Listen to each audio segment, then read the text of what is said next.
PSC committee సభ్యులుగా మొదటి నుంచి ప్రతిపక్షానికి రావాల్సిన ఈ పదవిని రేవంత్ రెడ్డి గారి ఎంత తప్పుడు ఆలోచనతోని బీఆర్ఎస్ పార్టీ నుంచి కాంగ్రెస్ పార్టీలో చేరిన గాంధీ గారిని వేయడం, దాన్ని మొదటి నుంచి వ్యతిరేకించాం.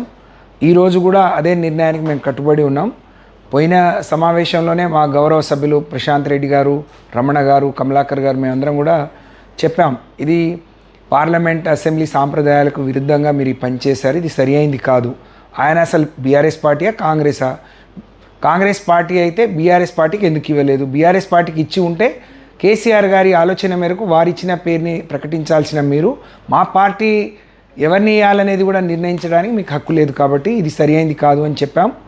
ఇవాళ ఎంత దిగజారుడు తనమంటే బీఆర్ఎస్ పార్టీ చేస్తున్న మరి ప్రయత్నం, ఇవాళ న్యాయస్థానం కూడా వారి మీద మొట్టికాయలు వేస్తుంది. ఎన్ని రోజుల్లో నిర్ణయాన్ని ప్రకటిస్తారని చెప్పి అడుగుతున్న క్రమంలో మొన్న సిఎల్పికి కూడా వాళ్ళని ఆహ్వానించకుండా అవమానం చేసినా సిగ్గు లేకుండా వాళ్ళు పార్టీ మారి మరి నిజంగా పార్టీకి ద్రోహం చేసిన వాళ్ళు ఈ విధంగా కొనసాగటం అనైతికం. వాళ్ళను వెంటనే ఆ చైర్మన్ పదవి నుంచి తొలగించాలి. బీఆర్ఎస్ పార్టీ కేసీఆర్ గారు సూచించిన బీఆర్ఎస్ పార్టీ నాయకులు హరీష్ రావు గారికి మరి ధర్మంగా అది రావాల్సి ఉంది.